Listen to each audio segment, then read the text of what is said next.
Hello, everyone, and welcome to another special Legion Patreon episode of the Friday Nightmares podcast.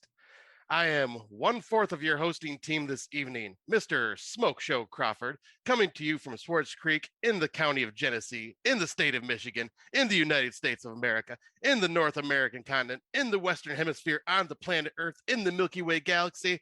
I am fully vaxxed, waxed, and ready to be called daddy. And with me, as always, is my podcasting partner in crime, Heather Powell, coming to you today from Waterdown, Ontario, Canada. And finally, I have the two coolest podcasters on with me who are also from Ontario, Canada. I won't give their specific locations, but I will say they're from Ontario. The first one I'm going to introduce is actually a big role model for me, and I never actually told him that. I think he's an incredible podcaster. I think he's an incredible host. I actually think he's really funny and a really, really nice guy.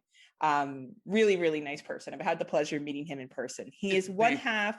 Sorry? Yes, it's Scott. No, those things define you. He is one host of the podcasting team TGIF, Friday 13th Fan podcast. And he is one part of the Exploding Heads team. He's actually the leader on Exploding Heads, and he's the glue that keeps it all together. And he is Christian. What's going on, Christian? I'm doing great. You see the Vince reaction there? He's like, I thought this was me. I thought he was talking about me. I am doing great, and I am glad to be here. I am excited to be here. Thank you for inviting me. You guys have both been on Exploding Heads. And Vince and I are wrapping up TGIF 13 this year. Or 2025 is when you're wrapping it up. Yeah. So at some point. Whenever the episode's come out. I didn't realize this was a Patreon exclusive episode. I didn't realize people had to pay for this shit. I was expecting this to be our TGIF 13 episode for June. You can actually make it TGIF, and we put it on Patreon for 2 weeks, but then we give it for free because no one really wants to pay for us that badly. So we just try. I love the realism. Did I take up enough time so we don't have to talk to Vince? He's kind of the special guest. Like you're great, Christian, but so we've already kind of alluded to him. He is the other half of TGIF, the Friday 13th Fan Horror Podcast. He is awesome. I think Vince is, well, I've said his name already, but he is one of the funniest people I've ever listened to. He really keeps Christian in check. And if you listen to the two of them on their commentary, they show you how commentaries should be done. And when Scott and I did our commentary, I tried to channel both of them because I think they're so both utterly talented. And this is his first appearance on any other podcast. Did you hear that, Dave C? First appearance on any other podcast. Welcome to Vince. Thank you so much for joining us today, Vince. Oh, my agent called and said, you got to do this podcast. I said, what the fuck is this? And am I going to get paid? And I thought, I need to do some charity work. It's been a while. So there we go. We're charity. Thank you very much. Yeah, we are definitely a charity case. We are charity. When I first approached Christian about doing this, I'm like, do you think Vince will go? And I honestly, Vince felt like I was asking out the popular quarterback in school. Like I was like, okay, maybe he'll say yes. He doesn't really know me. Like we've only met a couple times, but I'll just put it out there. Was that quarterback gay too? Sure was. He sure was. This is it. Like an A-list celebrity, you just don't take anybody's phone call. You they don't on anybody's podcast. They don't. Like every quarterback. Right? It's true. It's true. Especially the Buffalo Bills. I just want to say, Vince, you look great. I can't stop looking at Vince either. You guys look great, but I feel like I've seen you more. Vince, I don't know if it's Zoom or what, but yeah.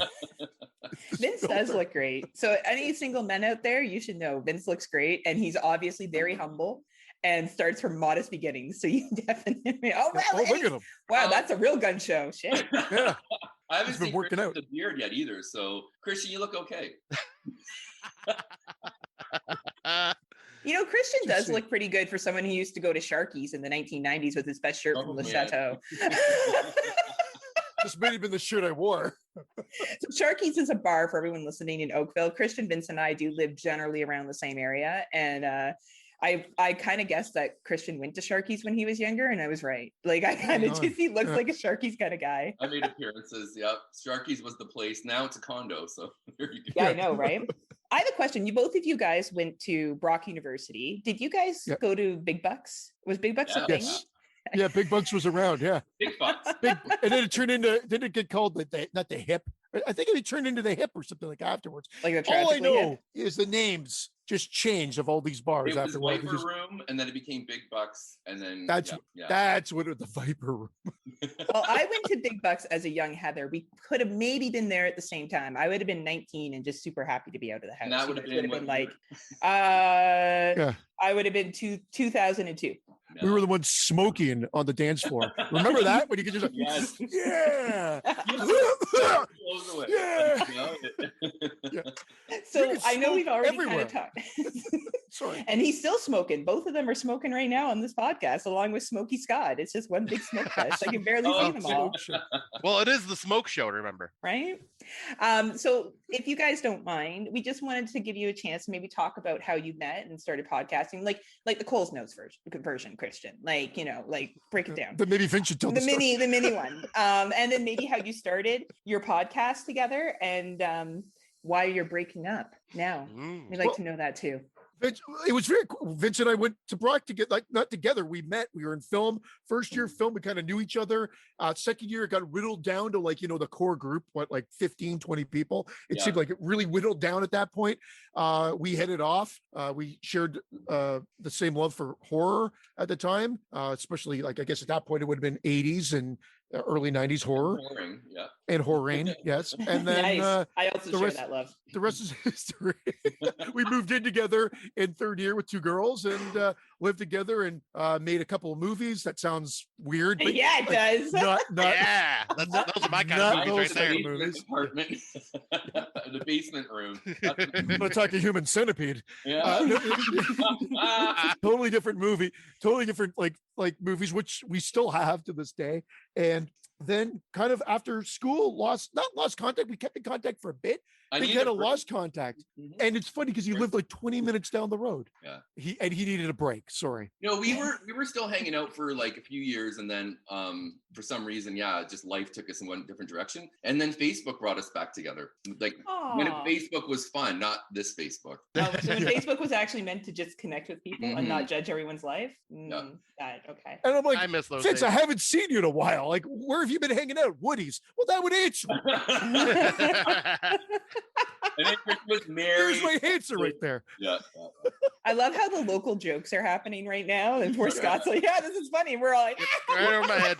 Yeah. I know. Poor Scott. And you know what? I'm sorry if my internet does go on and off. It's being fucky today. So that's all right. We're fucking. All right. You've been, but that's it. And I just asked him out of the blue. I didn't research like usual. Didn't even look. I just listened to some podcasts because a buddy recommended How Did This Get Made, which is still a podcast I listen to this day. Love that show. Not as frequently as before. And that's what got me hooked.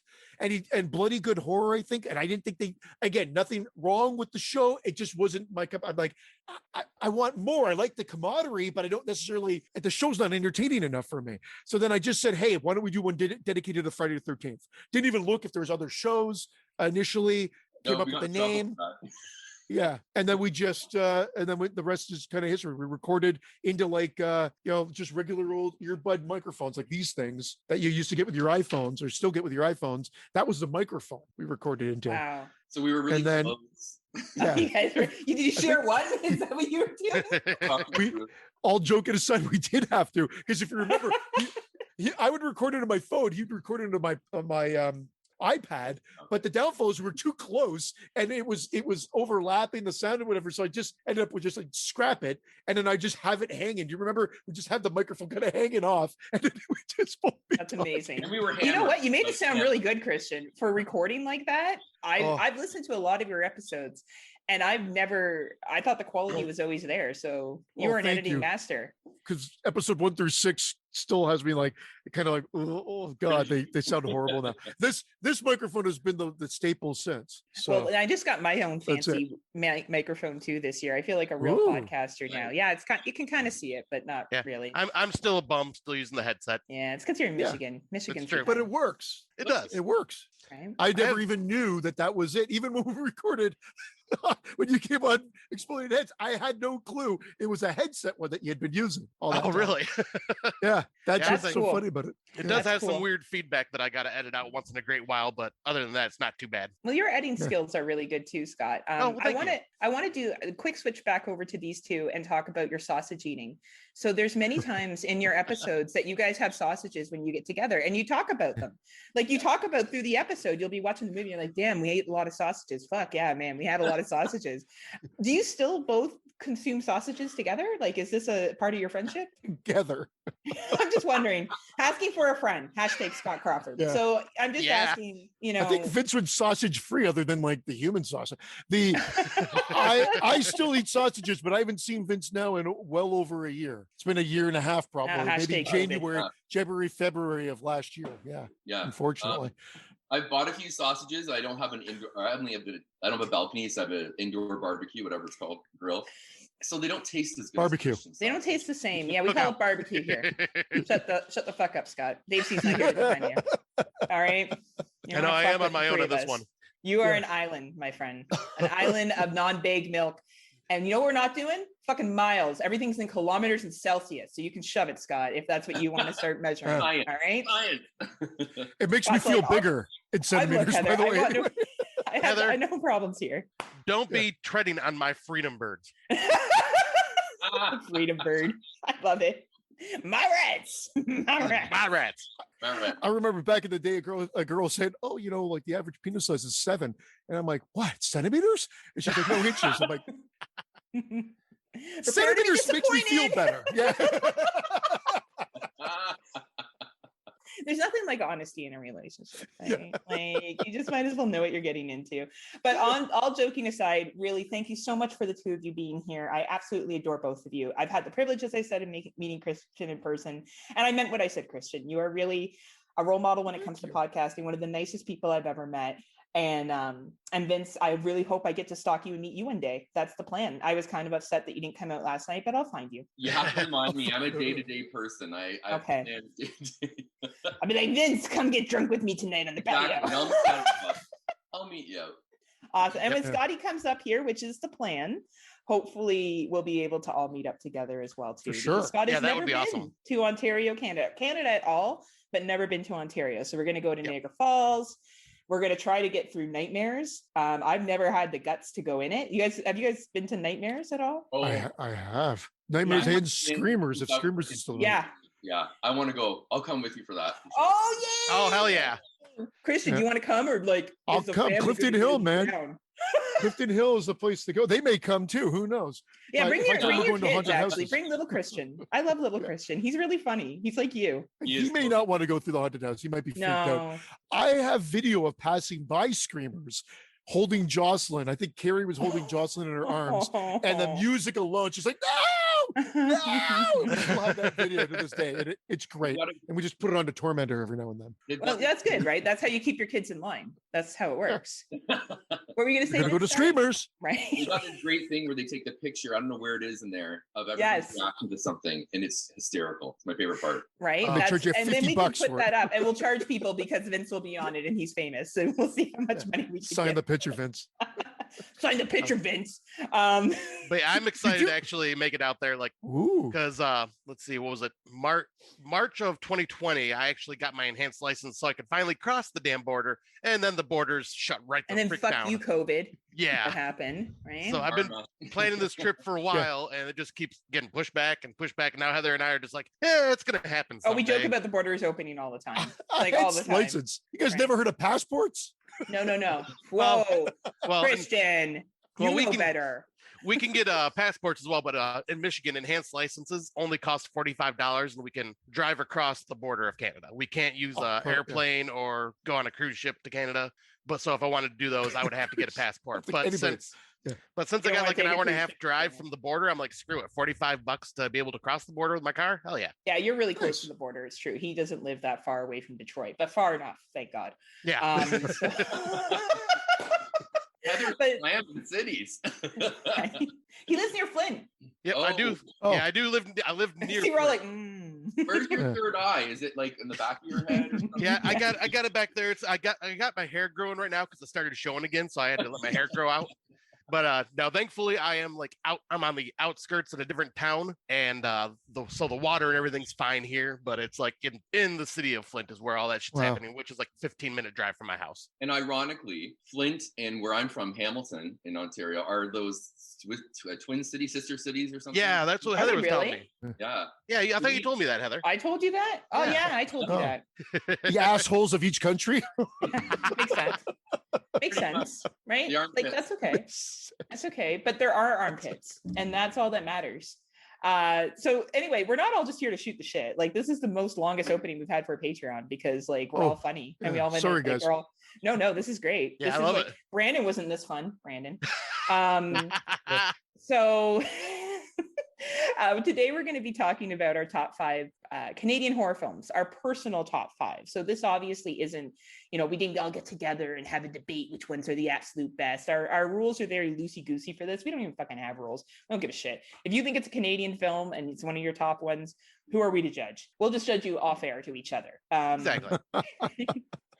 So we will be giving shout outs. So these are just, movies or honorable recommendations or whatever you want to call it that didn't make our top 5, but we feel are worthy of mentioning. So I'll start with Scotty and then he can kind of direct us from there. All right. And since there's 4 of us, this is the first time we've had 4 on for the Patreon show. Figure I'll just like list out the order. So I'll go me, Vince, Heather, then Christian. We'll just kind of go back and forth like that. I think would be a good way to do it. So yeah, I'll go through my 5 honorable mentions I have real fast. I'm not going to really talk much about them, but there are ones that I was debating on. So of course, if we're talking about Canadian horror, I have to at least give an honorable mention to Black Christmas 1974. Absolutely. It's pretty much what proto slasher from the 70s. So I freaking love that movie.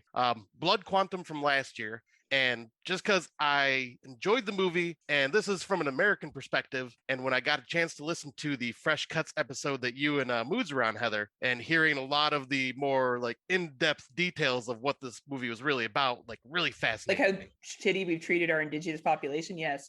Yeah, just like the messages behind it was kind of like eye-opening. Yeah. And made me like the movie even more for that. Then, of course, I have to talk about Videodrome 1983. Freaking classic. I'm not the hugest fan of Cronenberg, as I've said in my last episode, but like some of his films are just fantastic.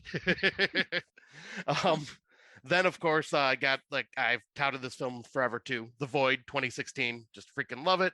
Part of the Astron 6 team worked on this one. I think Steven Kostanski, and I forget who the other one was, but freaking love this movie. Great like nod to Hellraiser, The Thing, and kind of a nod to Assault on Precinct 13 as well. And then, of course, I got to give a shout out to this one just because it's so new. I didn't want to put it in my top 5 yet because I need to watch it a couple more times. But Psycho Gorman 2021. My hunky boys. That didn't make your top 5?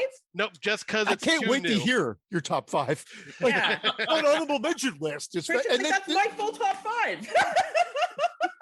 Ratings. Pretty much. Ratings. Pretty much. Yeah. There will be a lot of overlap. There will be overlap for sure. Yeah, I had a feeling there would be. That's awesome. That is Scotty. phenomenal. Yeah, so I'll say, like I said, this was a tough. If this was a top 10, this would have been part of my top 10 list for sure. But Absolutely. yeah. Wow. So yeah, I guess we will pass it over to Vince. You got any honorable mentions? So we're just doing honorable mentions now. Yeah, and then we'll go around and do our like number 1, number 5. Okay, because there's going to Those be are the rules. Yeah. With rules. So I'm more Vince. old school, as everybody knows. Like I probably haven't. I'm not up to date with the most recent Canadian horrors, and that's because I like to do other things than watch horror movies. What? I know. Hey, have you heard of this thing called Summer Series? Yeah. But my honorable mentions would be Happy Birthday to Me, which I didn't really know was a Canadian film. I didn't either, actually. Yeah, but it's definitely there. It's I just love that. I more love the last half of the movie. The first half kind of sucks. And then My Bloody Valentine. It's an honorable mention. It's not one of my top 5. Yeah, I know Christian's looking at me like he wants to kill me, but and the good old Ginger Snaps. Yes. I really enjoyed Awesome. that movie. Yeah. But those are I only have like 3 honorable mentions for that. I could have gone on and on, but I don't want to drone on like Christian because he will take all the. And I'm going to. I'm sorry. I know me. Look, he got a bigger cut in the money that we're giving out. Like you got 25 cents. You got 50 cents. I mentioned the money. There's no money. Yeah. Bird money. Actually, Ginger Snaps was the one that I ended up cutting off of my honorable mentions because I do love that movie, but it was just right there. It's a good Part film. 2, right? Yeah, part 2 is just something else. Holy crap. Yeah, completely. That's awesome. Thank you, Vince. All right, so Heather. Christian. No, No, it's me, Vince, you, then Those are the Christian. rules. I thought it was Christian. I thought I went last. No, Okay, we're staggering it, just kind of doing a little bit of mix up. That's fine. Haha, Christian. Save the best for last. Save the best looking for last. That's why. Wow. I My know. God. I'm My really nipples are laying getting on hard. thick. I want my DVD that I won or Blu-ray that you never gave to me, Christian, from It's right Exploding here. Heads. All right, I'll come over when I get my second vaccine. Still wrapped. And we'll have masks and gloves on and we'll do an exchange. Just to be extra safe. She You wouldn't throw it fair at and me, square, Vince. right? Vince is like looking at me like, why am I not getting the Blu-ray? Right? He gets your friendship. That's more of a gift. That's the best gift of all, right? Oh, wow. Gift or If I do that. All right. So my honorable mentions. I had the hardest time with this list. First of all, I am a unapologetic proud Canadian. I have no problem admitting that I love our films. I love Canadian television. I even watch the Gemini Awards. Like I dig this shit a lot. So, I am who I am. And I also love politics and horror. I'm a social justice warrior with a little bit of humor, but also a social justice annoying warrior. But I'm not a vegan and I don't do yoga. So it's not too So fuck Lululemon. fuck Lululemon. Oh yeah. But these were just some shout outs that I had to give. So The Dead Zone from 1983. This was a first time watch for me. And man, I don't know how I skipped over this bad boy. It was fucking amazing. So recommend it to anyone who hasn't seen it. Grave Encounters from 2013. I really thought that was a great found footage film. I really enjoyed it. Canadian. Yeah, I really enjoyed it. So great film. The Void, even though I'm not a Lovecraftian person, nothing can take away from my respect for that film. It's an incredibly well done film. Has a really good budget, like such a good budget. You're like, this is Canadian. Like you kind of like, shit. All right. Really good movie. Spiral from 2019. I talked about political films. There's an ending line in that says no matter what, people will hate and find a reason to hate. Yeah. And I'm a political person and that just fucking spoke to me. And what I really respect about Canadian films is sometimes they don't make it okay. Sometimes it ends and it's not okay. And I really like that about Canadian media. The Changeling. Chris Rock is awesome in that. Pardon? You say Chris Rock? You know what? I love Spiral from Chris Rock, but this is the Canadian one. I know. Well, Christian. actually, Spiral's a co-production, but is it really? Yeah, I take it away from your thunder. Yes, it's not your It's time. I know. I'm about to come in my pants. I just look. We're both only children, and it's really reflecting right now. My time. All the sense in the world. I get it now. I get it. Right. Makes so much sense. Right. The last one is The Changeling from 1981. I really enjoy The Changeling. Always have. I think it's a really sad little ghost story. And I'm going to slip one more in here. Slacks from this year. I just love how they. Canadian. I forgot. You told me this. Yeah. Well, I just love their hit at Roots. Like, I'm pretty sure they were hitting at Roots in that fucking movie. And if they weren't, I still interpreted it as that. And I think it's hilarious. And I think some of the special effects that they did, the practical effects with the jeans are pretty cool. Yet again, for a Canadian film, I think they really brought it. So those are my recommendations. Slacks. And it's damn good. And I forgot. It's funny. Maybe it's too new. I'll take the Scott approach that it's too new to put on my official list, but it might make my year-end list for sure. Yeah. Yeah, I will for sure. For me, it will be in my top 10. I just thought it was so funny. And if you've ever worked retail, like it's just reminded me of one too. Remember Cannibal Girls? I never saw Eugene that. Levy, man. Eugene Levy and Andrea Did TV every freaking night. Shit. Yeah. Gotta check that out. Mm-hmm. So yeah, that's my list. So I guess we'll pass it over to. Oh, sorry, Scott. I just gotta say, I'm shocked The Changeling is in your honorable mentions. I was gonna expect that to be in your top 5. Now I'm really curious. Oh my god, my honorable mentions were super long. Like I could have talked more. I could have talked about Backcountry. Like I could have talked about a bunch of fucking Canadian films that I loved. Right? Here it comes. Right. You know what, Christian? Wait your turn. You'll have to shut me up. You'll have to. But I want you. You're gonna have to stop. All right, I'll have to drive over there, get in my car, and be like, banging on your door. Window. He won't stop talking. And then I go in there. I'll be like, Keri, can you sign my book? Sign my yearbook. She won't sign anybody's book. He'll sign my book. I've like Can I toot? I gotta toot my wife's book. My wife wrote a book. Damn it. Yeah, we're gonna promote it at the end. I'm buying one. Yeah. I'm buying them. Yeah. So don't Right. worry. Don't worry. Rich read the first 5 chapters. He's like, this is long. And I'm like, yeah, maybe you're not the demographic. And then I asked my wife, I'm like, well, Vince read the first 5 chapters, but I don't think he's the demographic. Or who's the demographic?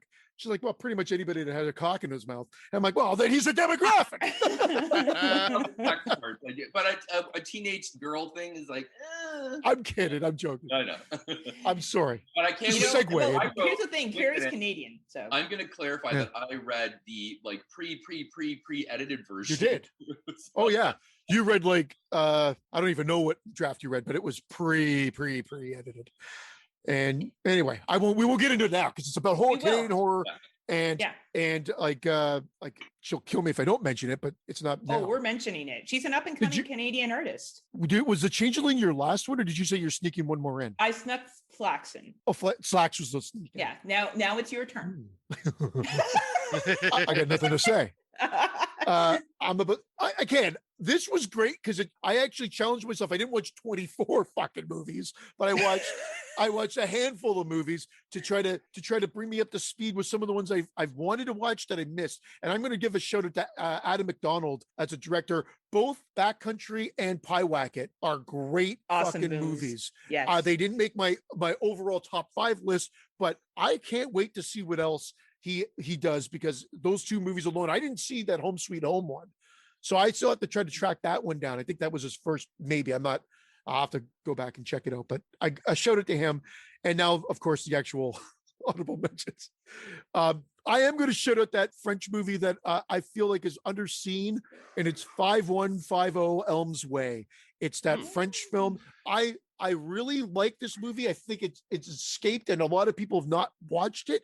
It's not traditional, like, frame to frame horror, but I think it's got a crazy little message, and it's like it takes you for a weird journey. And so like that one's definitely someone that I don't know if it's my all-time favorite, but I think more people should see it and check it out for themselves. Then because these guys are great, and I've almost enjoyed every movie they've done, is The Editor. Yes. Awesome film. That movie is great, and it actually was on my top 10 initially, and probably would still be based on this. Then I'll say Stage Fright 2014. Oh my God. I forgot that one. was a Canadian slasher, modern slasher that blends like old school with a musical, and I thought it was absolutely fantastic. More modern, 2 years ago or last year, Random Acts of Violence. This movie's device, like, people either like they don't like the message, or they think it's muddy at the end, but the journey and the actual pacing and everything else, it keeps me glued. I've watched that. I've watched it again, going in with all hearing everybody's negativity on the movie, or the ending at least. And I'm like, I still love it. I still think it's great. And then I'll say Pontypool. Nice. I actually kicked this probably out of my top 5, but Pontypool's great. I love that contained horror. Again, something about radio stations, anything on the radio. I love radio movies, talk radio, Private Parts, Pontypool, Pump Up the Volume. Fuck. All these movies, something intrigues me about these movies. And that one's great too. And then my last one, because I stuck another one in, is The Changeling. And what if a ghost story is done right, this is the one that's done right. Again? How did you say the Changeling? I've been hearing Changeling. Oh, did I say Changeling? Changeling. Yeah. Changeling. Yeah. But you know what? I wouldn't put it past me to say Changeling. That's just, again, me. Like, trust me. But The Changeling, as Heather mentioned, sad, but what a way to tell a ghost story, and probably one of the best ghost stories, and some fucking creepy scenes in that movie. And not over the top. Like, it's subtle ghost telling. Like, it's not like, oh, booga booga booga, like the Conjuring movies are. Every 5 seconds you're like, like it's a realistic scare. Right. The look, again, we could talk about, we're not here to talk about just one specific movie, but I do have to put a big asterisk here, guys. I know I told you I talk a lot, so I apologize. But I did make this difficult for me. I know you guys are loosey goosey and not anal about it. Sorry, Vince, but the reality would we be didn't say that we didn't like anal. We just said we're not. Yeah. Anal is the wonderful thing. I know you're missing all this pleasure. Let's talk about that. A whole different show. But I took co-productions out. So if I thought it was a co-production, I actually took it out. So that meant no Martyrs for me, no American Psycho, no The Witch, no Orphan, Saw 2 through Spiral, The Final Girls, all kicked to the curb. I thought Spiral was full Canadian. I didn't know it was Coke. So when I read it, no. It was Canadian. Saw Spiral, not the one that you're Spiral talking 2019. Yeah, I thought that was full Canadian. You're probably totally right. I'm so not. I tried to do the same. Trust me, I'm not the encyclopedia on this. I'd like to think I am, but I'm not. And then Cronenberg, I would only allow myself one. I said otherwise my top 5 list would be Cronenberg infused. Yeah, so that's it. I'll stop talking. I'll say, because I'm hoping that I did that because like I was trying to stick with like purely made Canadian horror films, because there's a few that I was talking to Heather and she's going, yeah, that was co-production or that was only filmed in Canada. So I'm going, shit. That's co-production. Yeah. So I'm trying, but this is dumb American trying to figure this out. So don't call yourself dumb. You're the furthest thing from it, Scott. I may have screwed up too. Who knows? But that was sort of the loosey-goosey rules. Yeah, like, you know what I mean? Like, I agree. Martyrs, though, and like what you said about Martyrs, what a fucking amazing film, right? Like, that's one of my hardest to watch films that I'd had to sit through. Some of those scenes where I had to sit there and be like, this is a movie. This isn't really happening. These are actors, because it was so violent. Well, that's my favorite movie of the millennium. Yeah, I can see why. Of the two, I'll say at least horror film. Yes. I really do try to. Sometimes I separate. I do horror and then everything else. I don't know why. Because we are horror first. Yeah, we are horrors first. We sure are. Anally. Well, you damn right. That's what said he left. Oh well, bye Vince. Thanks for being here. All right, Scott, why don't you start us off? Yeah, we can hear you. I don't know. My internet's unstable today, which is basically my brain. So that's all right. We're all unstable. Scotty, bring us in with your number 5. All right. So my number 5 is Anything for Jackson in 2020. Nice I watched this last year and I think I've watched it already 3 times since it was released, because it's just such a insane, just nonstop, like Attack of the Senses horror comedy. And like and it's just done right with the comedy, where it's not like slapstick, it's just like kind of just sprinkled in there, just a little bit of levity. But man, like it's basically about this satanic couple that kidnaps a pregnant woman so they can pretty much do a reverse exorcism and put their dead grandson inside the pregnant woman's baby. And they accidentally and they're fumbling idiots with like how they try to, like, Satanists, because they don't know what they're doing, and accidentally like summon a bunch of different demons into their house, and all sorts of just insane violent shit just keeps happening on repeat over and over and over again. And the fact that this director was a Hallmark Christmas movie director mainly, and then just jumped into horror out of nowhere, freaking blows my mind. But yeah, this is just like one of those films that I just have so much fun every time I watch it, because it's just so like over the top. Yeah, good choice. Nice. Good choice. Good movie from last year. Really good movie. Oh yeah, I think it was like my number 3 from last year. I loved it. Awesome. All right, Vince. Number 5. I will just quickly go over this one because we've already talked about it. I do love Changeling is my number 5. Nice. And Changeling or Changeling? It's the ling of change. It's the kind of ling of change. I just watched it again because I wanted to know if it was, still, and it's not scary as much as it is what's the word I'm looking for? I guess brooding and slow burn, and but still has some of those great ghost movie scares that are classic, as opposed to the ones today where they fly at you and that kind of thing. So that's my number 5. Nice. Awesome. Good taste, Vince. Obviously, this is a podcast of good taste. Yeah. So my number 5 is What Keeps You Alive from 2018. I did not realize that was Canadian. So this was a modern day Canadian horror film filmed up in beautiful Muskoka. And I really love the dynamic between this couple. And the change in the relationship happens very early on. And what the protagonist has to do to survive is very smart at times. Like, you really don't know how this movie's going to go. And I love that about this film. You don't know who's going to survive. You don't know who's going to make it out. And I think the acting between the two female leads is incredible. And even the secondary actors, there's not many of them, but they play their parts well. And the filming is extremely well done and really showcases how beautiful Muskoka is. So that's my number 5. Nice. Like, I'm regretting not realizing that one. Oh, it's funny that those two girls are often overlooked at how many horror films they've been in, especially the main girl. Oh, yeah. She's been in a shit ton of horror films. Yes. It Stains the Sands Red. Yes. Both of them were in Jigsaw together. Yep. As well. That's right. It's shocking. When you look at the filmography, you'll see how many times she was in. They've been in, well, not together necessarily all the time, but just how much horror. A good call. And how many good Canadian actors and actresses we have. I think sometimes we don't reflect as a country. And yeah, I sound so poppy, but I don't fucking care. This is our Canadian show on how good our talent is. Like, we got really fucking good talent. And we have really good filmmakers. And sometimes when a film's Canadian, people don't realize it. They'll be like, oh, it must be an American film, because they don't, unless it's some films that are over the top Canadian, like Good Cop, Bon Cop, or Bon Cop, Bad Cop, like where you're like, oh my God, this is Ontario and fucking Quebec written all over it. You don't know, right? So I really like that film. I'm glad you guys dig it too. And now we move to Christian. Christian, what's your number 5? My number 5 is The Blackcoat's Daughter, aka February. Nice. Oh, I didn't realize that. This is a very slow. This is a slow burn, but if you stick around for the ride, there's some really creepy imagery as well. It's scary in the same sort of way that Vince described The Changeling, which is that it's sort of just over this feeling of dread. And then you're just like there sort of absorbing the story, and it's not like outright scares. And I always think of it, the visual I get is this one scene after a particular death, and then the look of kind of this just sort of crazed look on one of the characters' faces just sticks with me. It's like, just embedded in my psyche. And so for that, deserves high praise.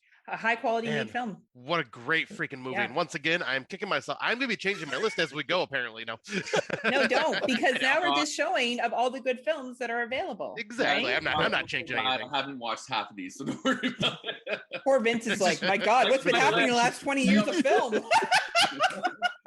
Am I in a horror podcast? I can't remember. He's like, dude, Porky's. Oh, that's a good movie. And Meatballs. Porky's and Meatballs, 1 to 5. Those are my top movies. Don't forget about Strange Brew. Strange Brew.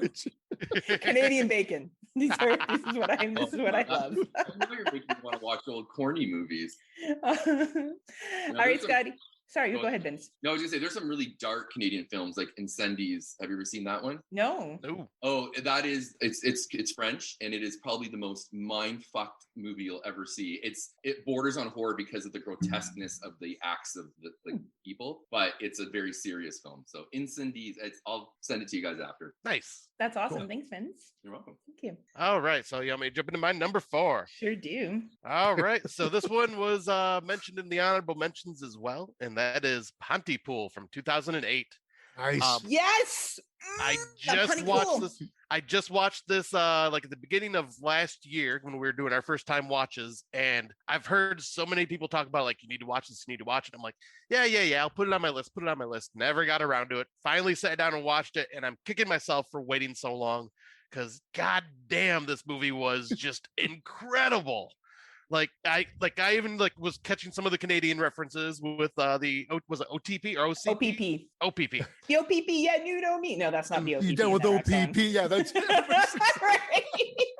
And I was even looking up the town and everything like that just to see where it was located and all that stuff. And obviously talking to Heather and getting even more of the Canadian references. But I just love the fact that this zombie movie is not your typical zombie movie. And it's like the way this virus spreads is so fucking unique. Just the way that it's the usage of wording and just how that if it's used and repeated over and over again, it somehow turns them into zombies. And it's creepy. When people start actually turning, it's freaking just disturbing. Yeah. And just brilliant movie all around. because I'm one of those that just gets so burnt out in the zombie genre. They've done it over and over and over again. So when a zombie movie comes out and does something this unique, I am all about it. Awesome. I couldn't agree more. And my buddy Richard worked on the film. Oh, nice. I always, every time we bring up the film, I remember him telling me he was working on it. And I don't, can you call someone a buddy if you haven't seen them in like 10 years? Yeah. Yeah. If they work on a film, you better believe it. Yeah. You We can still absolutely talk. call them a buddy for sure. Yeah, I'm friends with so-and-so. I met them once. Yeah, that's what I do with Vince. I'm like, Vince and I are super tight. We met online. I went to school with him after I went to school with you, Vince.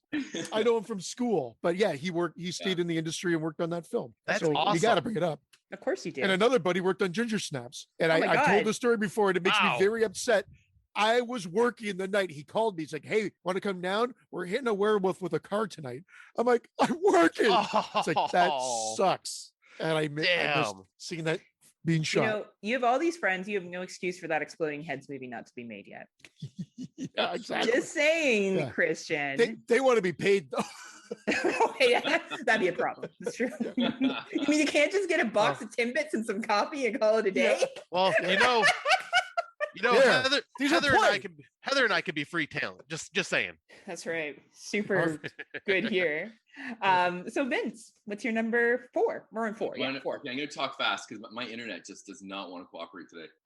Okay, so we brought it up. It's my birth year movie, and I feel the movie that launched the sort of the stalkers, killers style of the 70s, and that's Black Christmas. And Nice. The original Black Christmas. I mean, not Christian's favorite 2019 one? Yeah, Christian. The urge to kill is I know, I'm just teasing you. bubbling up within me. I really love this. Like, I love the whole setting of it. It can be a bit slow in spots, but they're like the whole the creepiness of the Billy and you don't really, and like Heather was saying earlier, it's sort of an ambiguous monster. You don't really know who it is. It like instead of you don't know who it is because it's a whodunit. You don't know anything about this killer. Like I think it's still even a mystery about who actually is the killer in the end. Is it an actual guy named like Billy, or is it someone faking it? You don't see him. So I just love it. It's a lot of good dread, and the creepy factor is on the top of the scale for me. Agreed. It's like such a great movie, and it just kind of reminds me. It makes me sad that historic Howell Theater that you and I went to, Heather, that had the freaking heater go out in the middle of winter, so we could not even stay to watch Black Christmas. Where we were like, oh, it's a little chilly in here. Yeah, because we ended up watching. It was Gremlins and Black Christmas back to back at this theater when we first met. We stayed for Gremlins, but we were so freaking cold. We're just like, let's get out of here. Like their heater went out and Black Christmas was coming on, and I'm like, it's too fucking cold. Damn it, this sucks. I would hate that. Yeah. They were just trying to simulate what it was like to watch movies back in the old days. Like, remember back when there was no heat? You're gonna live it out right now during this movie. Great choice, Vince. My number 4 is Rabid from 1977. Wow. I had never Ooh. seen this movie until like I was like, oh shit, I better, because Vince was like, oh, I'm gonna do older movies. I'm like, I don't know any older movies. So I was like, I know the popular ones, but I honestly hadn't seen Cube and other shit that I was kind of embarrassed about. So I was like, I gotta fucking like watch some Canadian films. And this movie started off, I was like, come see, come saw. You know, it was okay, but that last hour, especially what's going on in the world now with COVID and vaccines and shit, I was like, holy fuck. And just the change that happens when the illness takes over and how people behave. I'm like, this is fucking mint for 1977. And I love that it was Montreal. Yeah. I thought that was really fucking cool. And yeah, like awesome job, Cronenberg. Number 4 for me. And Christian. Did you ever happen to see the remake that the No. Sausage Sisters did? I watched it Is it last good? year. Sauska? I actually liked it. It didn't Okay, get I'll watch it. it didn't get a lot of hoopla or praise, but it was a good take. Yeah, I You thought know? I thought it was Yeah. a pretty interesting way of going about it, because I was not a big fan of the original Rabid. I need to rewatch it though, because that first half really just kind of It's slow. It Yeah. is. Yeah. But then when it picks up and it gets going, I was like, what? Right? You stick So- with Yeah. it. So like, yeah, I liked at this moment I like the Saska sisters better, but that's because I want to go back and rewatch the original, and I bet I'll like that one more. Like knowing that the other half picks up, and because I think I just lost interest and then kind of zoned out because I do not remember that last half at That all. happens. Or sometimes the mood we're in or other films we've seen. Yeah, I find that because I've For been sure. watching more movies, like for legit, Brandon teases me that I never watched movies. He's not wrong. Like because I'm forcing myself to do first time watches only. I watch a lot more stuff than I didn't see before. Oh yeah. So my taste is changing, my opinion's changing. I'm beginning to identify things more in film. Like your opinion changes as you grow, right? So. Oh, it absolutely does. All right, Christian, bring us in. What's your number 4? For sure. It was mentioned earlier, I believe, as well, and it's The Void. Nice. I feel like I got around this one because, man, I said I'd liked pretty much all the movies that came from this group, but this is directed by different people that did the editor. So I feel like it's a great way to be able to include this one as well. And again, just amazing practical effects, great old school sort of storytelling. And I feel like it gets better each time I've seen it. I've watched it 3 times now. So it's definitely worth checking out if you haven't already. Yeah, solid film. Freaking love the movie. And yeah, Astron 6, I could have, like you with Cronenberg, I could have easily had like a top 5 with things the guys from Astron 6 did, because I've loved everything they've done. Yeah, and they're just so ridiculous, but they like know what they're doing, and they have like such a good way of doing homages. For sure. Do you want to add anything, Vince? I thought you were going to say something. No, it was my internet was going off again. Oh, don't worry about your internet. I haven't seen The Void yet. It's on the list. Oh, I think you'll dig it. Do you like Lovecraft? Pardon me? Do you like Lovecraft stories? Yeah. Yeah, I'm like that too. I'm like, but I respect The Void. I think The Void is a fucking stand-up good film. Okay. I think they mash a few things together. Yeah. They mash a few things together. Like again, Scott, I think you mentioned it, but like it takes like a page from a few things. Like it almost like seems like, you could have like the thing with From Beyond or whatever kind of mashed together there. And Vince, I believe it's on a few of the free streaming services. Like, don't quote me, but I think it was on Tubi at one point. So if you can't find it, is it on the easily. Streaming service Christian's Plex? Yes, it is as well. I believe it should be. It better be. That's one of my favorite streaming services that I subscribe to. Oh, right. It's also on that. Right. And have you stopped adding movies though now? Yeah, for the most part, yes. Yeah. He doesn't want the FBI finding out. That's true. That's true. It's okay. They can't cross the border right now. They might have the wrong vaccines. Don't worry. That's about true. It. All right. So Scotty, bring us in with your number 3. All right. My number 3 is the one entry I wanted to bring up of Cronenberg. And well, that's David Cronenberg, because we may see one from his son later on, just a little teaser. But this one is The Fly from 1986. I just love this freaking remake. Once again, a lot of people know I am a sucker for relationships and horror. And this one has like that strong relationship between Jeff Goldblum and Gina Davis. Like their characters, like the chemistry between them on screen is just incredible. The acting is just all around just fantastic. Jeff Goldblum does such an amazing job of being a scientist that is obsessed, and the obsession and what causes his downfall.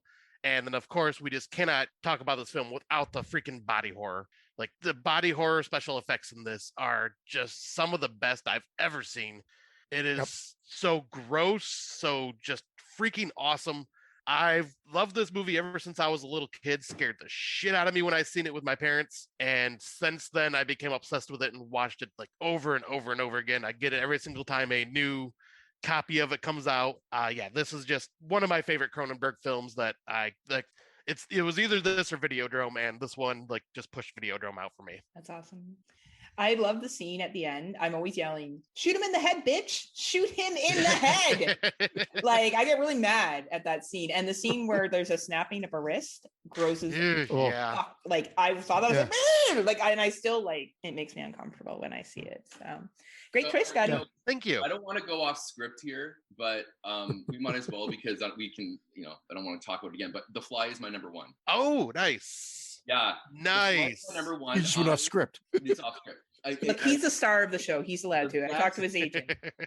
In my opinion, it's Cronenberg's masterpiece. There's not one false note in the whole movie. Yeah. The pace, the acting, the body horror, everything you guys just mentioned. Like I can watch that movie over and over. And the musical score it just gives me. I'm getting like goosebumps as we even talk about it. It is one of my favorite goosebumps.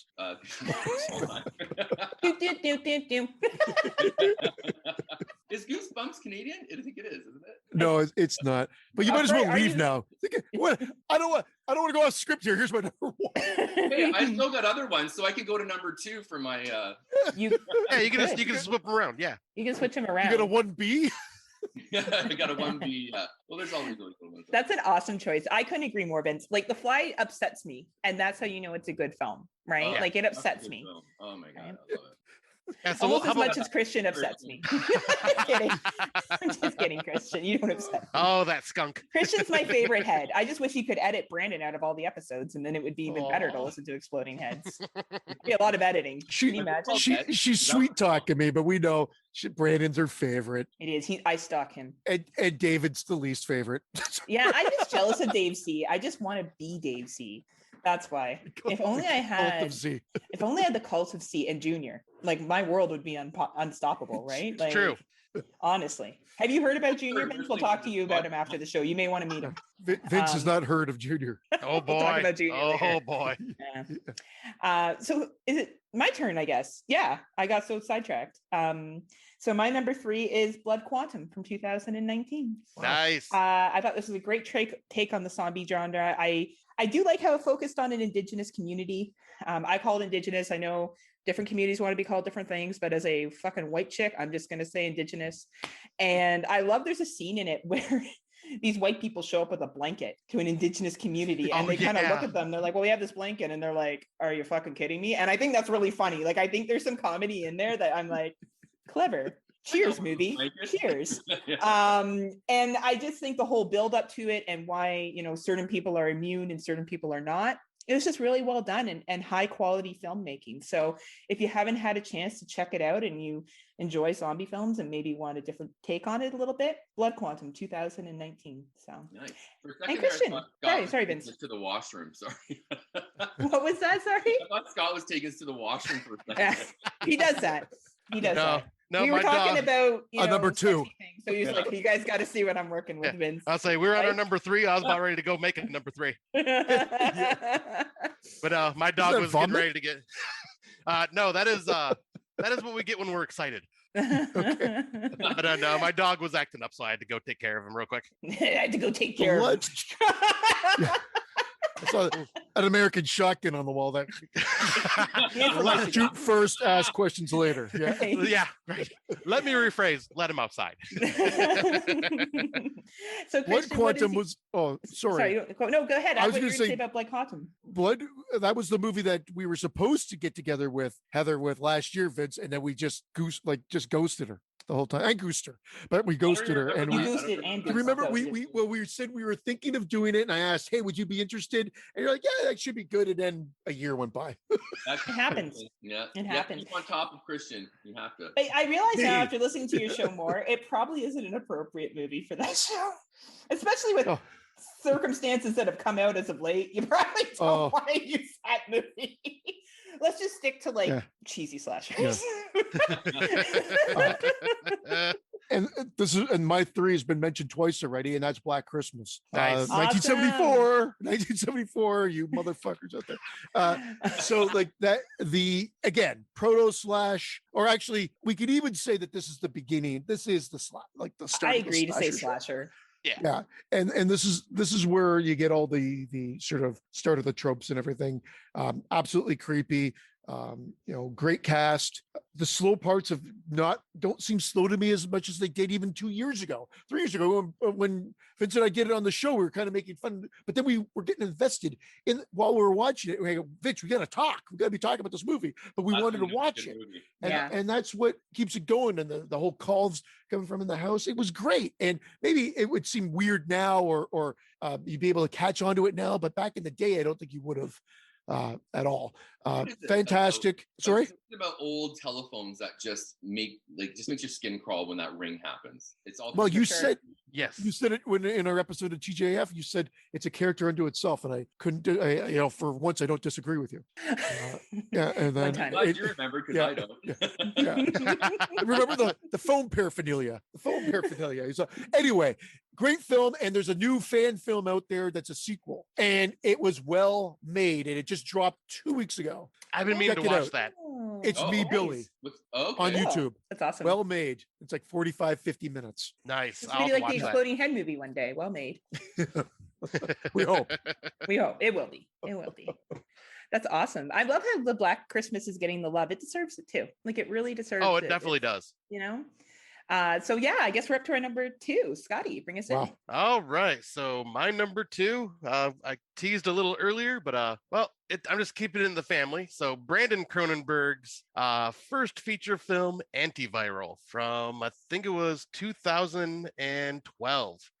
And man, this film was you could definitely tell Brandon Cronenberg is taken after his father, because this film is basically about a company that is selling celebrities diseases for the obsessed fans that are so obsessed that they want to buy and have the same disease as their celebrity that they're obsessed with. And Caleb Landry Jones in this is just so freaking creepy and just kind of just disturbing and gross. And man, this film is just such a good representation of how like scary obsession can be and like how far some people will go. And I just freaking loved this film. I watched it probably for the first time about 3 years ago, and yeah, I've watched it multiple times since then. And I was so excited when I heard he was doing Possessor was coming out. So like now I am a huge fan of Brandon Cronenberg, and I want to see what else he does, because he definitely follows in his father's footsteps. And I think his films kind of hit a little more with me, maybe because it's more modern take on a lot of the social commentaries that I kind of just understand a little more now. But yeah, this is just such an incredible film. Awesome choice. Thank you. Awesome. Yeah, I like him a lot. I loved Possessor last year, and I look forward to seeing what else he does. I wonder if he's going to remake any of his dad's films. That'd be interesting. I'll say if anybody remakes it, that would be kind of interesting. Oh, that would be fun. Yeah. What do you and think, I like Christian? both. I like both of the movies that I thought I saw Antiviral. I actually thought I had watched this, and I rewatched it there was the first one I watched it prep for this show. And I'm like, wow, I hadn't seen it before.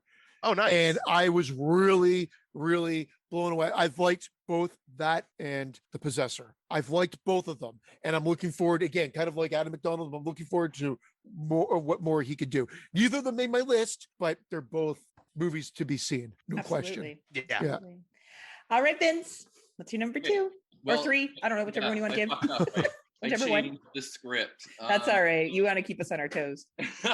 Well, just because it was anyway. But my number 3 is Backcountry, and because it's a movie I did not know. Okay, actually, there's a bit of a backstory here. So when I used to work in television production, I was in props, and I met this girl, and we got to be friends, and we're still friends. We obviously don't hang out that much anymore because life changed in 20 years. But her husband is Adam McDonald.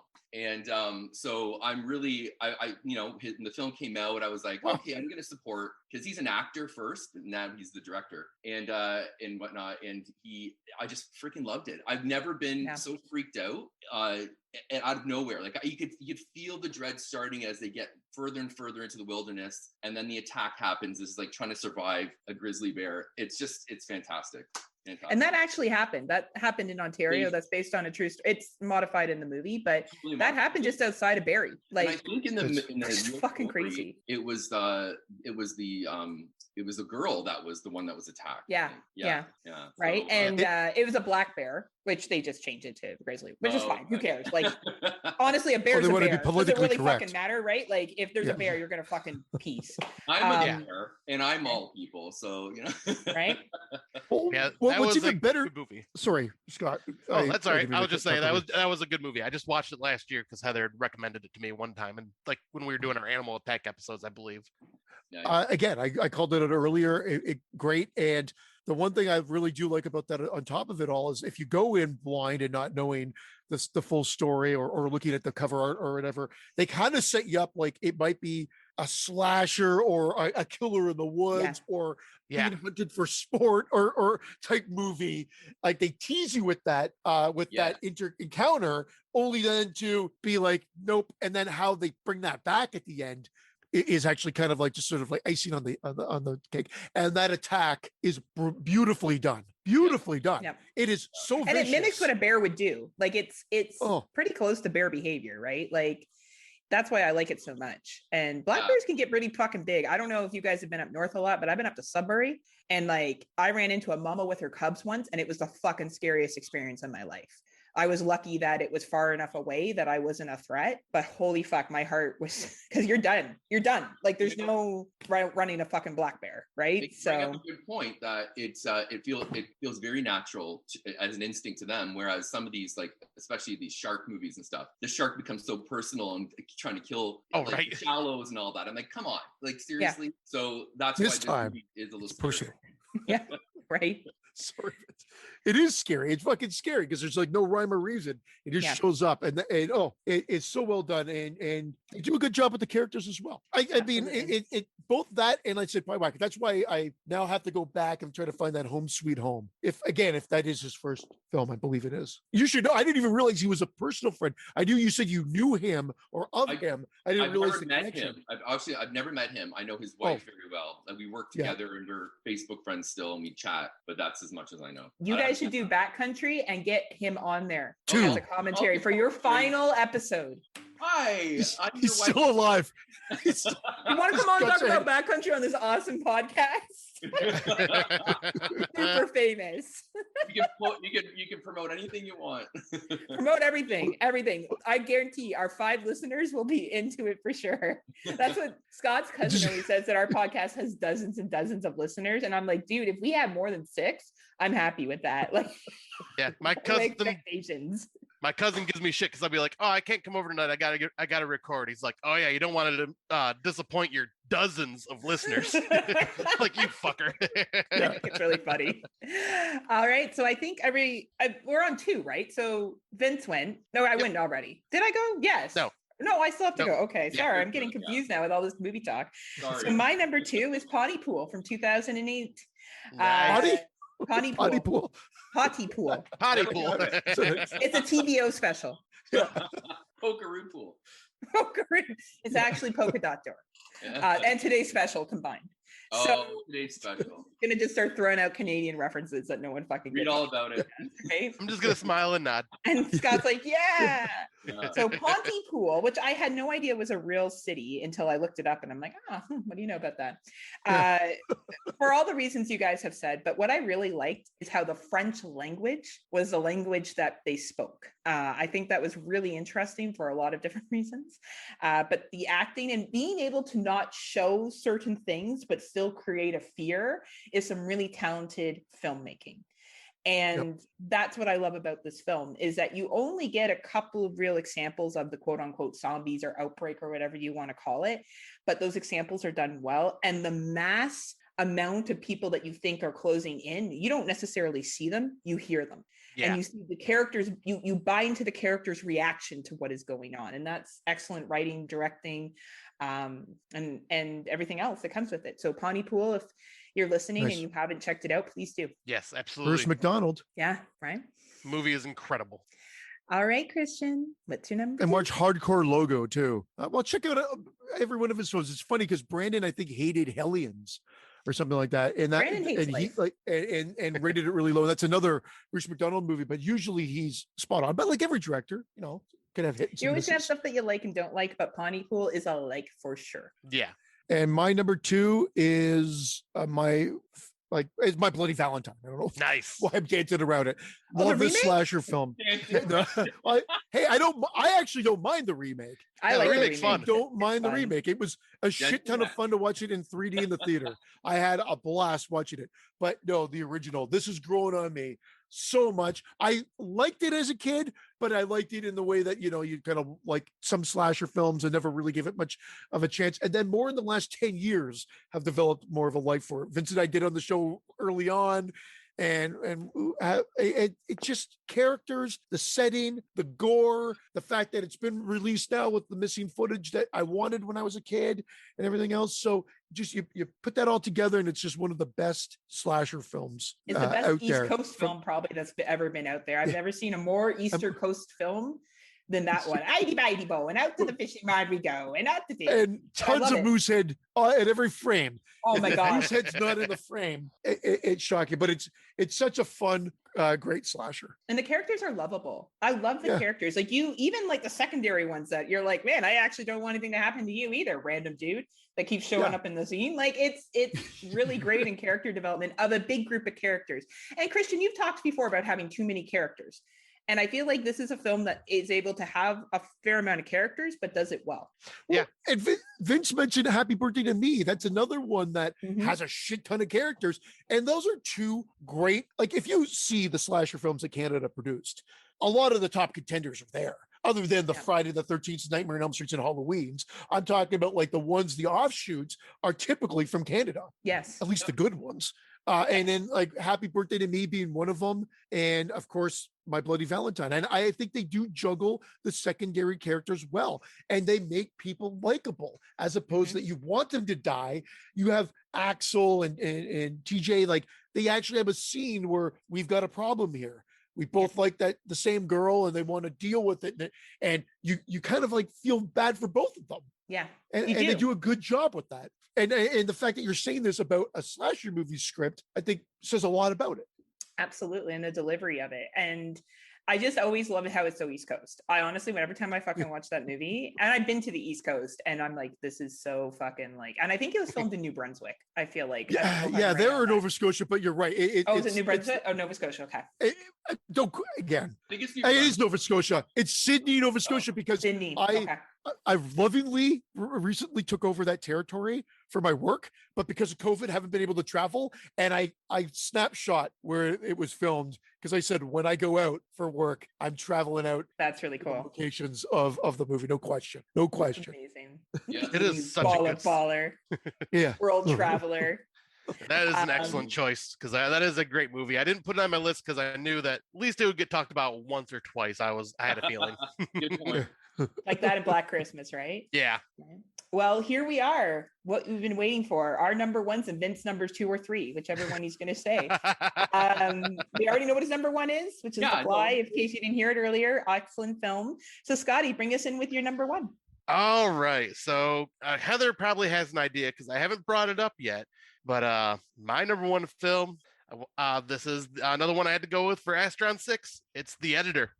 I just fucking love the shit out of this movie.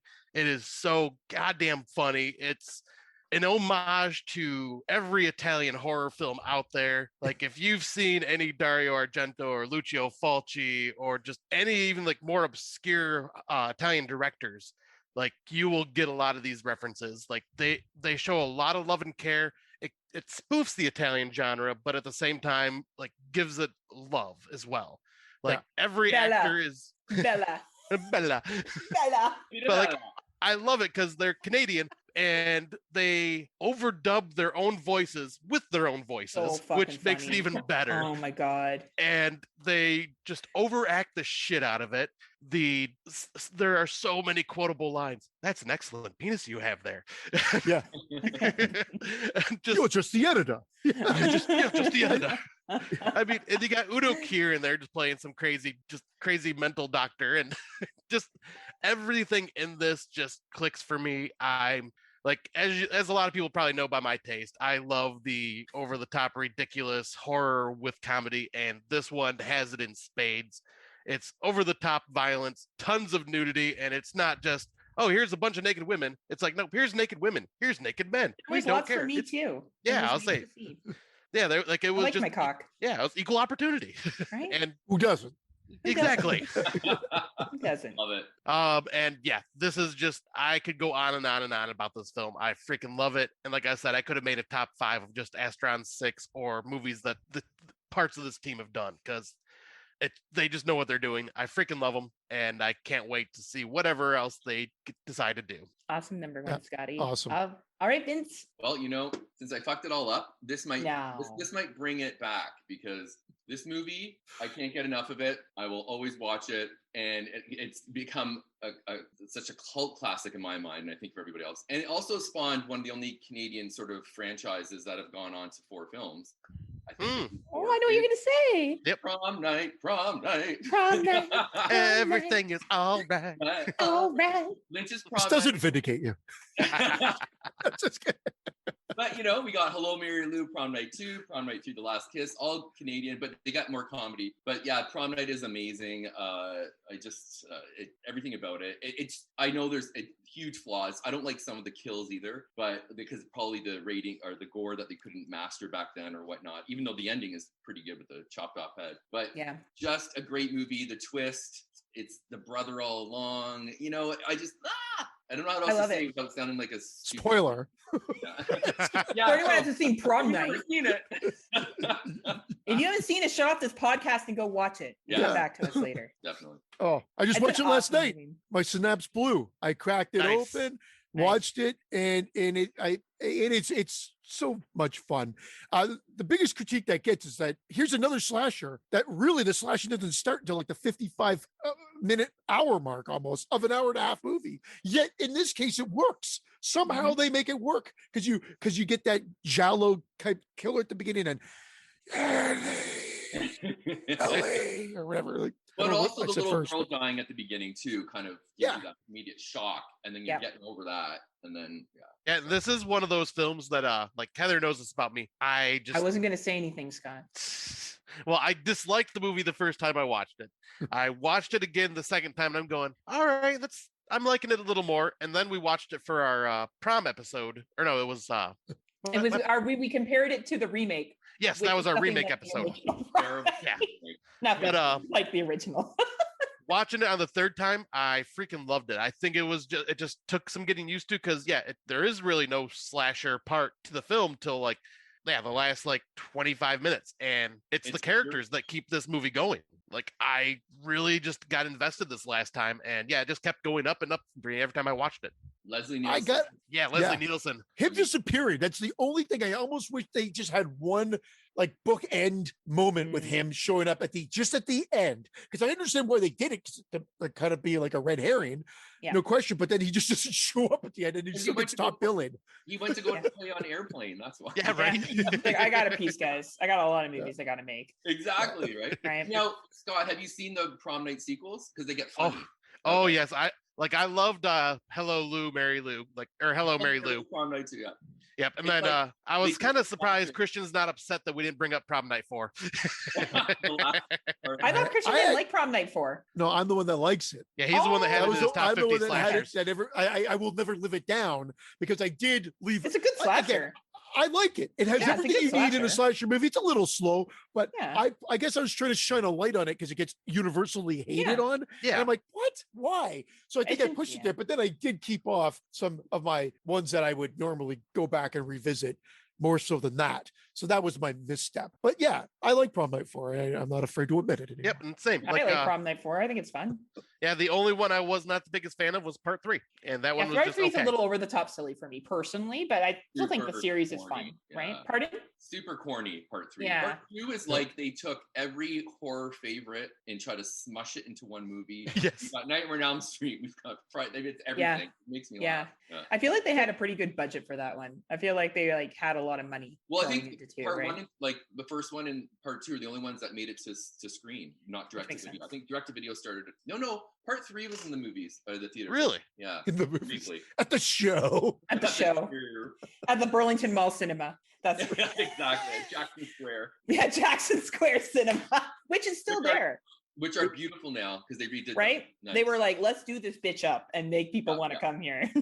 Get rid of those bullet holes in the seats. That's what we'll do when we go on our first date, Heather. We can always just, when the things reopen, we can go back there. Yeah, for sure. I'm so excited.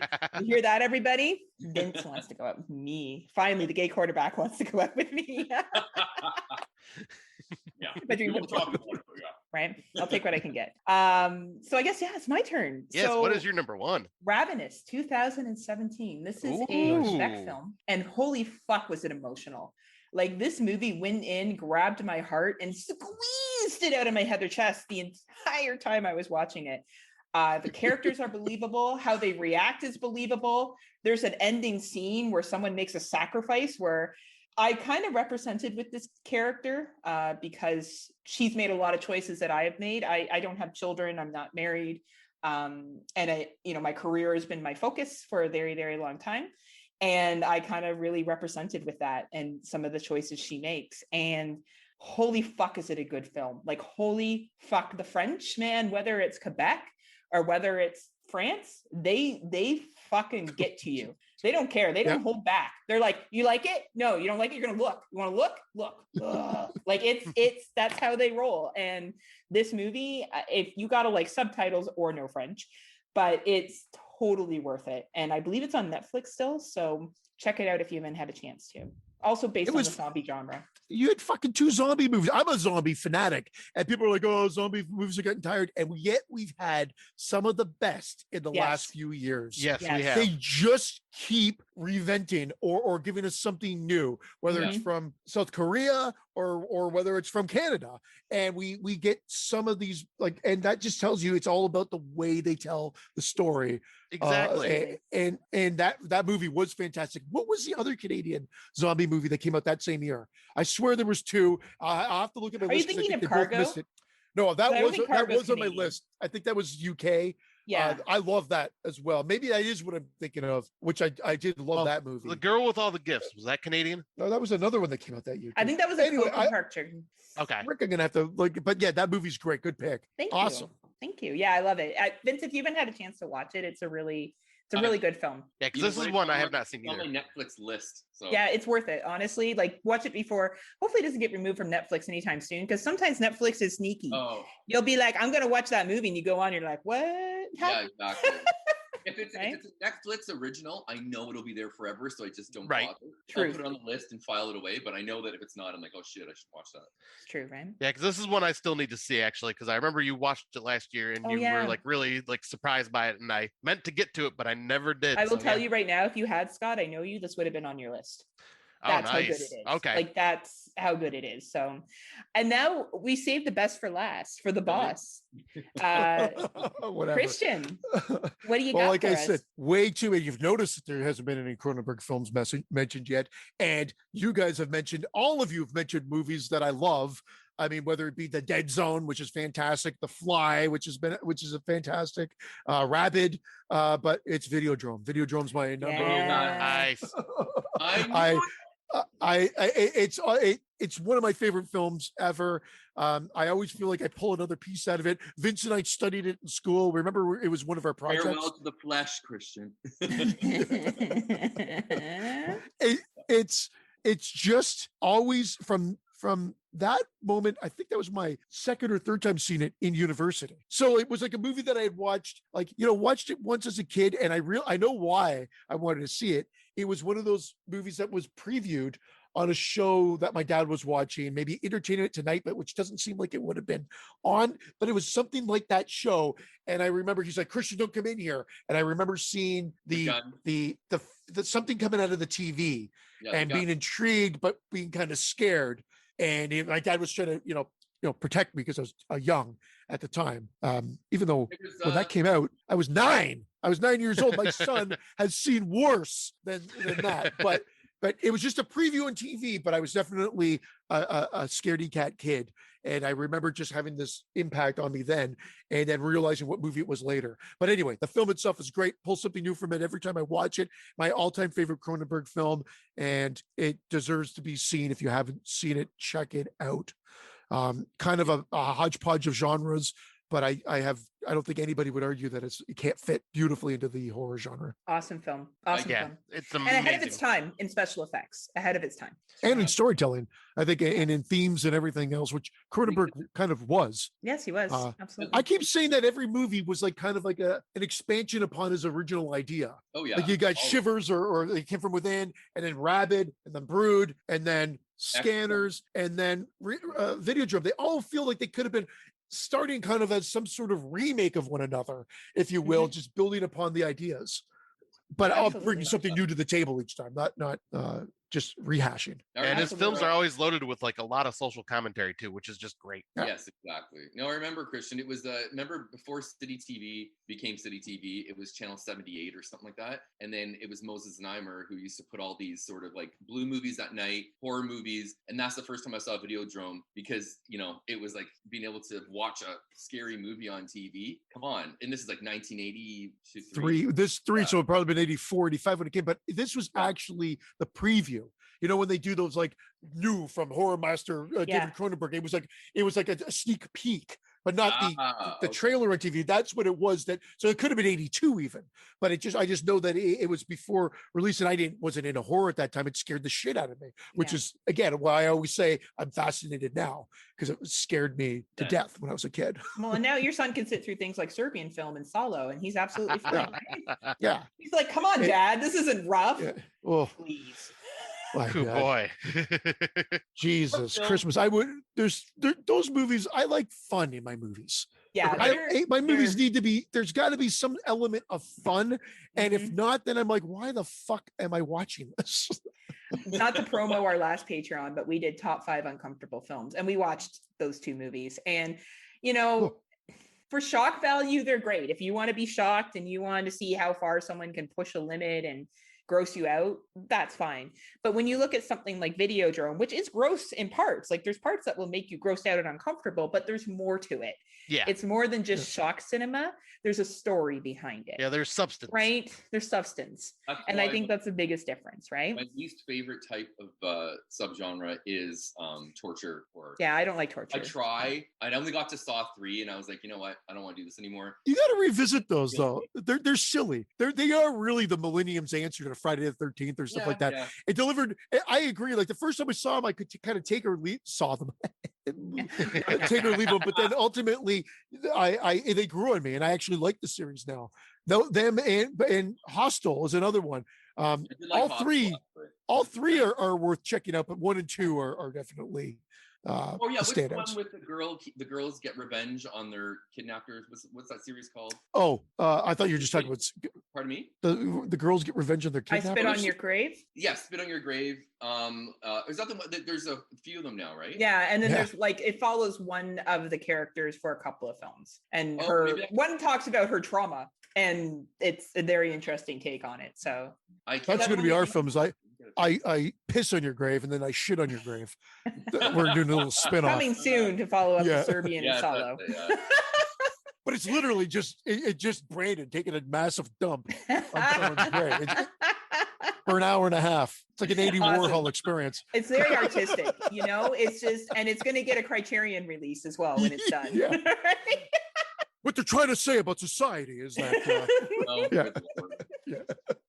Well, that you guys have it. We have different lists, some similar films, but lots of different films we talked about today. So if you are listening and you're like, oh, I didn't watch that Canadian film, we have a variety from the 70s to this year that you can check out. I spoiled half of them, sorry. No, you didn't. You were great, Vince. Don't even think otherwise. Yeah, we spoil the crap out of all the movies. This is what we do. Like, honestly, if you're listening to a top 5 and you don't expect to have some spoilers, like, it's spoiled his whole list. We're at number 5. And my number 1's The Fly. It's like he couldn't even contain himself. You know what? It's just like ending the last, like reading the last page of the book and wondering how you got there, which leads us to our promos, where you're going to have something to promo about a book, Christian. So why don't we let you gentlemen go ahead and promo whatever it is you want to talk about, except for exploding heads. Just kidding. Nobody wants that. Go ahead, Vincey. No, you go ahead, Christian. You got the actual promo. I'm not going to promo anything podcast related. I talked about my wife's book earlier. It's out of the gutter. You can get it on Amazon. There are some promotions that are going. If you have Kindle Unlimited in the States, you can read it for free, I think, still. And you can buy it in paperback copy and whatnot. She's already written she's 36 chapters in her book 2. Nice. She's writing right now. I've already read the first 17 chapters of that just as a pre-read. It's amazing. I can't be more proud of her. It's awesome. A totally different book, totally different story. And I won't even spoil the title because I don't even know if she wants it out there yet, because that's for her to talk about. But it's so excited about what's been she's accomplished in this year of COVID. Yeah, like where's the movie, Christian? Crazy. Honestly, she wrote a fucking book, and you're like, I'm at Friday the 13th for 8 times. I did. My big claim to fame is how many fucking movies I watch, which is still a pittance compared to like all these other people that are out there that do it annually anyway. I said annually. Vince, don't get excited. No. I was gonna say, is this new book that Keri's writing, like how to torture your overbearing and crazy husband? Is that what yeah, it's a self-help book, actually. Yeah, it's a self-help. I was reading. I go, this seems oddly familiar. I have actually bought. Oh, that, yeah. Okay, got it. Yeah. I have actually bought copies of Keri's book. And yes, thank you, my Heather. mom and my aunt have 3. My mom and my aunt have read it. I also bought it for my wife, my mom's best friend. Whoa. By the way, guys, You have a lesbian? No, okay. men weren't working. Thought I'd try it out. Got to learn how to eat box now. I heard it Do the alphabet backwards. Oh, got it. All right. But no, the story is amazing. Both my mom and my aunt said this is a book that should be read by young women because it's just so strong and that the writing is so clear. The chapters are perfect length and they can't wait for more. They said to me both, like, when is she writing another book? I said, hopefully soon. They're like, we'll buy it because we like it. So I'll go on and on and on, but you had already did like a challenge that she wrote half of a book, and that's not even book 2. So that was what she did last year to challenge herself, and she wrote 50,000 plus words of another whole story, and that's coming down. And then she said, no, I don't want that to be book 2. And then she started book 2 from scratch, and that's the one that I was reading. Oh, so wow. she's already, again, it's just flowing out of her, but not.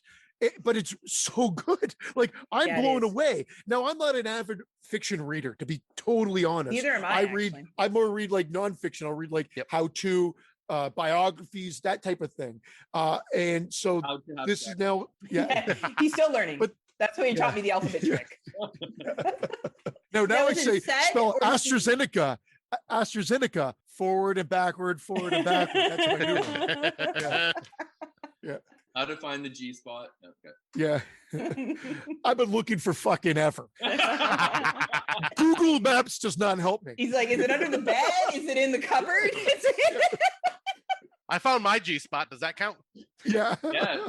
Well, promo your podcast, Christian. Like promo your Invincive podcast at least. Good question. Oh, I thought Vince was going to do that. Oh, Vince, you do it. Why don't you do it? If I knew the next time we were actually going to record, because we were supposed to record last month, and then Christian's like, "Oh, I got my dates mixed up again." And then, well, nothing happened.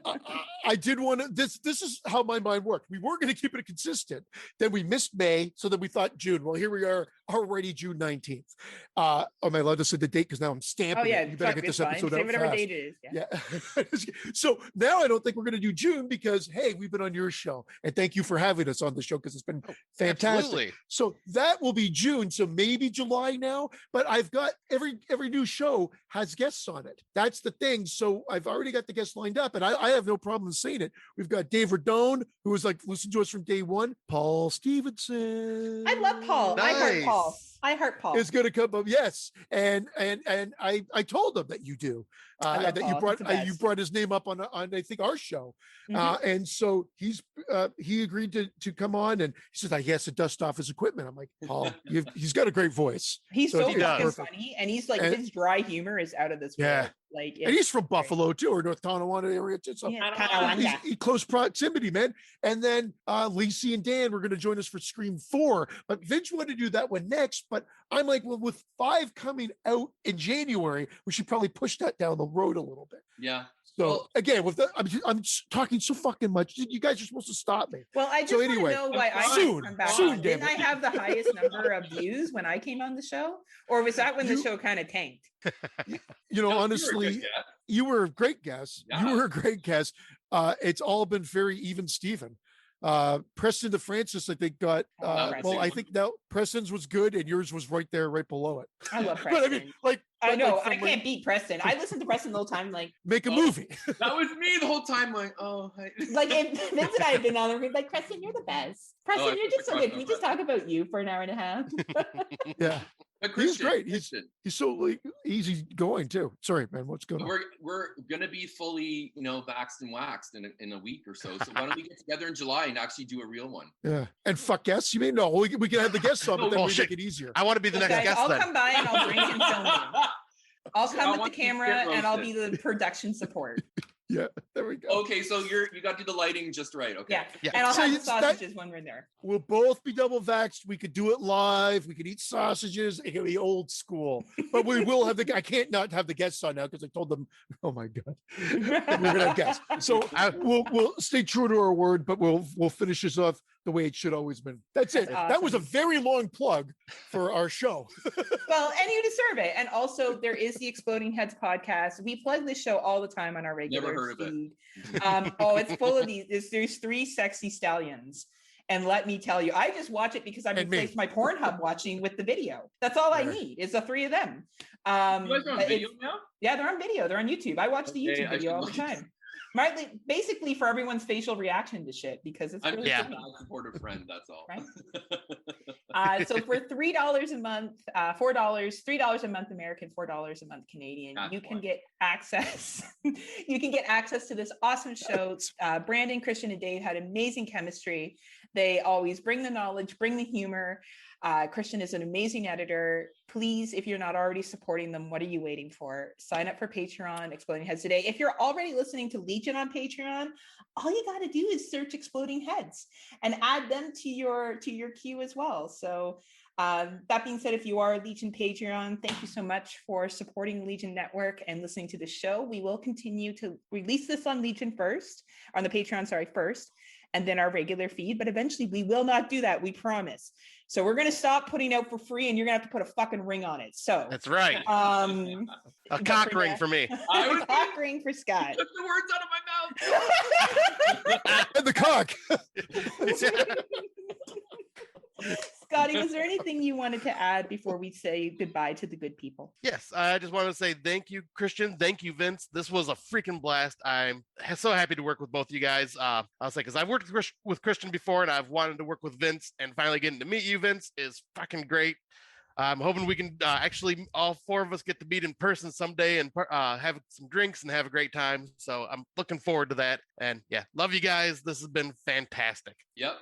For my first, I guess, guest appearance, this has been wonderful experience. I will start charging future, because everybody that's listening. But you guys were fabulous, fantastic. I had a good time.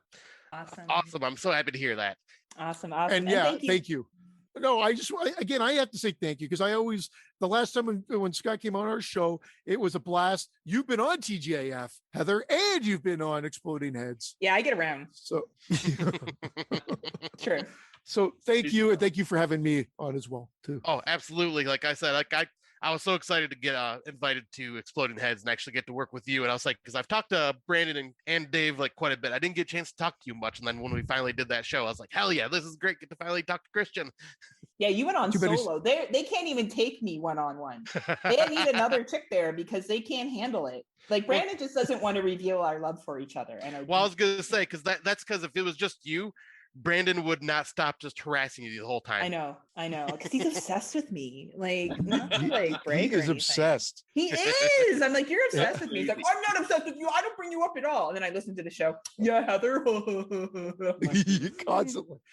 If it's not a bad dad joke, he's pretty damn funny, man. He has me crying. He is really funny. The fucking guy. He has a good personality, which is good. It makes up for other things, right? Like his micro dick. His micro dick. I have never met somebody who talks about how small his penis is all the time. I'm like, seriously, dude, like no one will ever be disappointed because they're gonna expect like nothing.